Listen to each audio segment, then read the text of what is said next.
Você tem um deste? Sou louca pelo meu. Na verdade, adoro todas as minhas coisas. Já se perguntou de onde vêm todas as coisas que compramos e para onde vão quando nos desfazemos delas? Não conseguia deixar de pensar nisso, por isso quis saber mais sobre o assunto. E os livros diziam que as coisas se deslocam ao longo de um sistema. Da extração, para a produção, para a distribuição, para o consumo e para o tratamento de lixo. Isso tudo se chama a economia de materiais. Bem, estudei um pouco mais. Eu passei 10 anos viajando pelo mundo, atrás de pistas de onde vêm as nossas coisas e para onde vão. E sabe o que eu descobri? Esta não é toda a história. Falta muita coisa nessa explicação. Em primeiro lugar, neste sistema parece que está tudo bem, sem problemas. Mas, na verdade, é um sistema em crise, porque trata-se de um sistema linear, e nós vivemos num planeta finito, e não se pode gerir um sistema linear num planeta finito, indefinidamente. Em todas as suas etapas, este sistema interage com o mundo real. A vida real não acontece numa página em branco. Interage com sociedades, culturas, economias, o ambiente, e durante as etapas a vida vai se chocando contra seus limites. Limites que aqui não vemos porque o diagrama está incompleto. Então voltemos atrás para preencher alguns espaços e ver o que falta. Uma das coisas mais importantes em falta são as pessoas. Sim, pessoas. As pessoas vivem e trabalham em todas as etapas desse sistema, onde algumas são um pouco mais importantes que outras, algumas têm maior poder de decisão. Quem são elas? Comecemos pelo governo. Meus amigos dizem que eu devia usar um tanque para simbolizar o governo, e isso é uma realidade em muitos países, e cada vez mais também no nosso. Afinal, mais de 50% dos nossos impostos vão para os militares. Mas vou usar uma pessoa para simbolizar o governo, porque acredito nos valores e na visão de que o governo deve ser das pessoas, pelas pessoas, para as pessoas. A função do governo é olhar por nós, cuidar de nós. Esse é o seu trabalho. Depois vem as corporações. O que leva as corporações a parecerem maiores que o governo é porque elas são maiores que o governo. Atualmente, entre as 100 maiores economias da Terra, 51 são corporações. À medida que as corporações foram crescendo, em tamanho e poder, assistimos a uma pequena mudança no governo, como se estivessem mais preocupados com o bem-estar deles do que com o nosso. Muito bem, então vejamos o que mais falta nessa imagem. Começaremos pela extração, que é uma palavra pomposa para exploração de recursos naturais, que por sua vez é uma palavra pomposa para destruir o planeta. A verdade é que cortamos as árvores, arrebentamos as montanhas para extrair os metais, consumimos toda a água e exterminamos os animais. Aqui enfrentamos o nosso primeiro limite. Estamos ficando sem recursos naturais. Estamos utilizando demasiados materiais. Sei que isto pode ser difícil de ouvir, mas é a verdade. Por isso temos que lidar com isso. Durante apenas as 3 últimas décadas, foram consumidos 33% dos recursos naturais do planeta. Desapareceram. Cortamos, minamos, perfuramos e destruímos o planeta tão depressa que estamos debilitando a capacidade do planeta para sustentar o nosso modo de vida. Aonde eu vivo, nos Estados Unidos, resta-nos menos de 4% da nossa floresta original. 40% dos cursos de água estão impróprios para o consumo. E o nosso problema não é apenas estarmos utilizando demasiados recursos, mas o fato de estarmos utilizando mais do que a nossa parte. Temos 5% da população mundial, mas usamos 30% dos recursos mundiais. Se todos consumissem ao ritmo dos Estados Unidos, precisaríamos de 3 a 5 planetas. E sabe uma coisa? Só temos um. Então, a resposta do meu país a essa limitação é simplesmente ir tomar dos outros. Este é o terceiro mundo, que alguém dirá tratar-se apenas de uma expressão para designar o local para onde foram as nossas matérias-primas. E o que é que acontece? A mesma coisa, destruição do local. 75% das zonas de pesca do planeta estão sendo exploradas ao máximo ou além da sua capacidade. Desapareceram 80% das florestas originais do planeta. Só na Amazônia perdemos 2.000 árvores por minuto, o equivalente a um campo de futebol por minuto. Então, e as pessoas que vivem aqui? Bem, de acordo com esses sujeitos, eles não são donos desses recursos. Mesmo que vivam lá há gerações. Não são donos dos meios de produção, nem compram muitas coisas. Nesse sistema, quem não possui nem compra muitas coisas não tem valor. A seguir, as matérias-primas seguem para a produção, onde utilizamos energia para misturar químicos tóxicos com recursos naturais para produzir produtos contaminados com tóxicos. Há atualmente no comércio mais de 100.000 químicos sintéticos. Apenas um punhado foi testado para avaliar o seu impacto na saúde, e nenhum foi testado em relação aos impactos sinérgicos na saúde, ou seja, a interação com todos os outros químicos aos quais estamos expostos diariamente. Por isso, desconhecemos o impacto total deles na saúde e no ambiente. Mas sabemos uma coisa: os tóxicos entram e saem. Enquanto continuarmos a introduzi-los nos nossos sistemas de produção industrial, continuaremos a inserir esses tóxicos nos produtos que levamos para nossas casas, trabalho e escolas, e claro, para nossos corpos. Como os BFRs, ou retardantes de incêndio à base de brometo, que tornam as coisas mais resistentes ao fogo, mas são super tóxicos. São neurotóxicos, ou seja, tóxicos para o cérebro. O que é que estamos fazendo usando esses químicos? Apesar disso, os usamos em nossos computadores, eletrodomésticos, sofás, colchões e até alguns travesseiros. Sim, pegamos nossos travesseiros, os revestimos com neurotoxinas, levamos para casa e dormimos por 8 horas com eles. Não sei, mas acho que num país com tanto potencial, poderíamos ter uma maneira melhor de evitar que as cabeças peguem fogo à noite. Sabia que essas toxinas vão se acumulando ao longo da cadeia alimentar e se concentram nos nossos corpos? Sabe qual é o alimento do topo da cadeia alimentar com o nível mais elevado de químicos tóxicos? O leite materno. Isto significa que os menores membros das nossas sociedades, os nossos bebês, recebem as maiores doses de químicos tóxicos das suas vidas a partir do leite das suas mães. Não acha que é uma incrível violação? A amamentação deveria ser o mais importante ato humano de nutrição. Deveria ser algo sagrado e seguro. A amamentação continua a ser o melhor e as mães devem amamentar, mas nós deveríamos proteger esse ato. Eles deviam protegê-lo. Eu pensava que zelavam pelos nossos interesses. As pessoas que mais sofrem com esses produtos químicos são os trabalhadores das fábricas. Muitos são mulheres em idade reprodutiva, que trabalham com toxinas que afetam a gestação, carcinogênicos e muito mais. Agora eu pergunto, que tipo de mulher em idade reprodutiva trabalharia num emprego deste, exposta a estas toxinas, a não ser uma mulher sem outra alternativa? Essa é uma das maravilhas desse sistema. A erosão dos ecossistemas e economias locais aqui garante um fluxo constante de pessoas sem alternativas. No mundo, há 200 mil pessoas por dia se deslocando de ambientes que as sustentaram ao longo de gerações para cidades, onde muitas vivem em bairros de lata, à procura de emprego, por mais tóxico que seja. Não só os recursos são desperdiçados ao longo desse sistema, mas também pessoas, comunidades inteiras são desfeitas. Sim, as toxinas entram e saem. Muitas delas saem das fábricas em produtos, e muitas mais saem como subprodutos, ou poluição, e estamos falando de muita poluição. Nos Estados Unidos, as indústrias admitem liberar mais de 1.800.000 quilos de químicos tóxicos por ano. Deve ser muito mais, porque isso é o que eles admitem. Trata-se de outro limite, porque quem quer ver e respirar 1.800.000 quilos de químicos tóxicos por ano? Então o que eles fazem? Mudam as fábricas poluidoras para o estrangeiro, para poluir outros países. Mas, surpresa, grande parte dessa poluição volta para nós trazida pelo vento.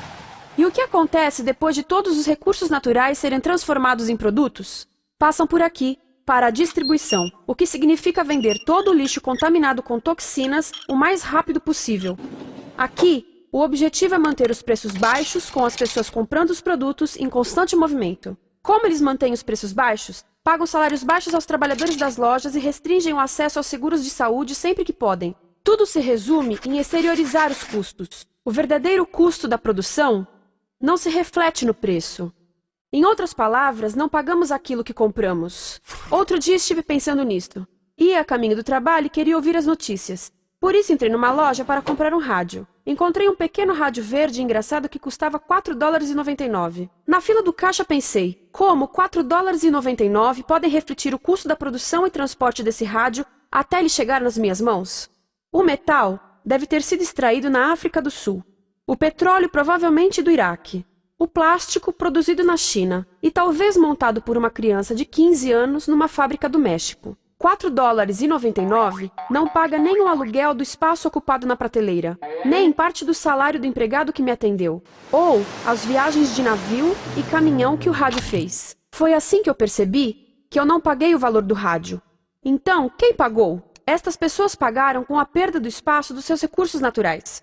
Estas pagaram com a perda do ar puro, com o aumento de doenças como asma e câncer. As crianças do Congo pagaram com o seu futuro, pois 30% delas abandonam a escola para trabalhar nas minas de coltan, um metal que usamos em aparelhos eletrônicos baratos e descartáveis. Estas pessoas pagaram por não ter direito ao seguro de saúde. Ao longo desse sistema, pessoas contribuíram para que eu comprasse o rádio por $4,99. Mas essas contribuições não são registradas por nenhum contabilista. É isto que eu quero dizer com exteriorizar o verdadeiro custo de produção. E isso nos leva à seta dourada do consumo. O coração do sistema, o motor que impulsiona. É tão importante proteger esta seta que se tornou prioridade daqueles dois sujeitos. É por isso que, após o 11 de setembro, quando nosso país estava em choque, o presidente Bush poderia ter sugerido fazer luto, rezar, ter esperança, mas não, ele disse para fazermos compras. Compras! Nos tornamos uma nação de consumidores. Nossa principal identidade passou a ser de consumidores. Não mães, professores, agricultores, mas consumidores. Nosso valor é medido e demonstrado pelo quanto contribuímos para esta seta. Quanto consumimos. Não é isso que fazemos? Compramos, compramos, compramos. Manter os produtos circulando. E como circulam? Sabe qual a porcentagem dos produtos que circulam através desse sistema que ainda são usados 6 meses depois da venda na América do Norte? 50%? 20%? Não, 1%. 1. Em outras palavras, 99% das coisas que nós cultivamos, processamos, transformamos, 99% das coisas que percorrem o sistema são lixo em menos de 6 meses. Como é que podemos gerir um planeta com esse nível de rendimento? Mas não foi sempre assim. Hoje, o consumidor médio americano consome o dobro que há 50 anos. Pergunte à sua avó.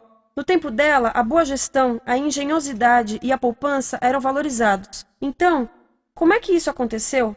Bem, não aconteceu simplesmente. Foi planejado. Pouco depois da Segunda Guerra Mundial, estes sujeitos estudavam a forma de impulsionar a economia. O analista de vendas Victor Lebow articulou a solução que se tornaria a norma de todo o sistema. Ele disse: a nossa enorme economia produtiva exige que façamos do consumo a nossa forma de vida, que tornemos a compra e uso de bens em rituais, que procuremos a nossa satisfação espiritual, a satisfação do nosso ego no consumo. Precisamos que as coisas sejam consumidas, destruídas, substituídas e descartadas a um ritmo cada vez maior. O conselheiro econômico do presidente Eisenhower disse: o principal objetivo da economia americana é produzir mais bens de consumo. Mais bens de consumo? O nosso principal objetivo?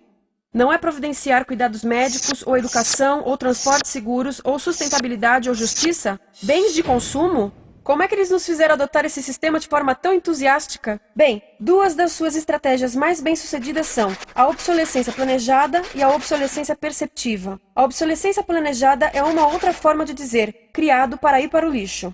Eles fazem as coisas de modo que sejam inúteis tão rápido quanto possível para jogarmos fora e voltarmos a comprar. Isso é óbvio em sacolas ou copos de plástico, mas verifica-se isso em coisas maiores como esfregões, DVDs, máquinas fotográficas, churrasqueiras, quase tudo, até computadores. Já reparou que quando compra um computador, a tecnologia muda tão rápido que em poucos anos se torna quase um impedimento para a comunicação? Fiquei curiosa e abri um desses computadores para ver o que tinha dentro, e descobri que a peça que se muda a cada ano é apenas uma pecinha no canto. Mas não se pode mudar apenas essa peça, porque cada nova versão tem um formato diferente. Tem que jogar tudo fora e comprar um novo. Estive lendo sobre o design industrial da década de 50, quando a obsolescência planejada começou a aparecer. Esses designers eram muito claros sobre o assunto. Chegavam a debater quão rápido conseguiam que um aparelho avariasse, mas de modo que o consumidor mantivesse fé suficiente para ir comprar outro. Foi tão intencional, mas as coisas não avariam suficientemente rápido para manter essa seta funcionando. Por isso existe também a obsolescência perceptiva. A obsolescência perceptiva nos convence a jogar fora coisas que ainda são perfeitamente úteis.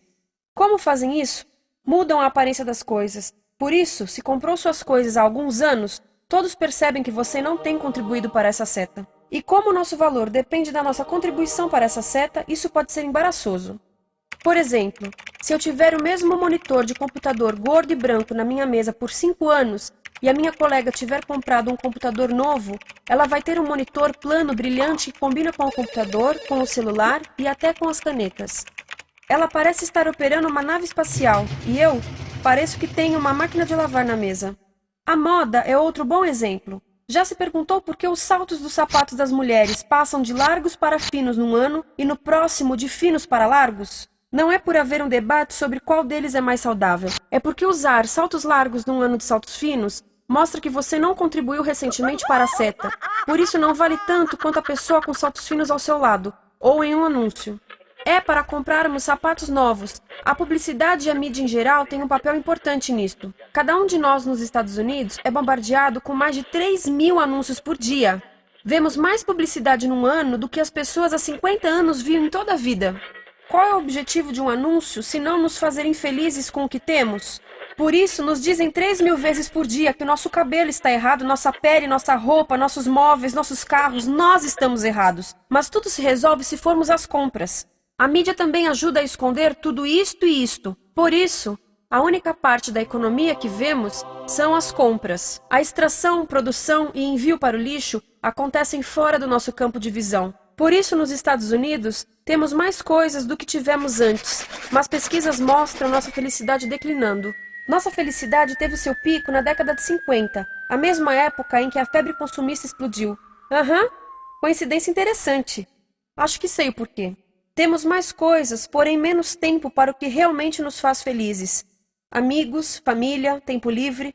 Estamos trabalhando mais do que nunca. Analistas dizem que não temos tão pouco tempo livre desde a sociedade feudal. E sabem quais são as duas atividades que mais fazemos no pouco tempo livre que temos? Ver televisão e fazer compras.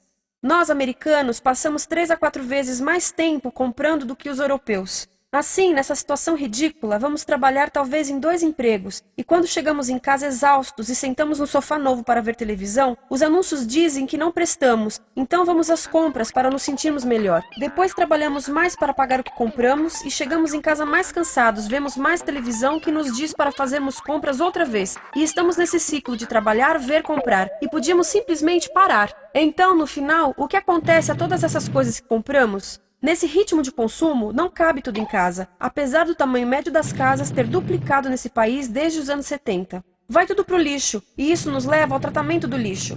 Essa é a parte da economia de materiais que conhecemos melhor, porque nós temos de levar o lixo até a esquina. Cada americano produz 2 quilos de lixo por dia, o dobro do que fazíamos há 30 anos.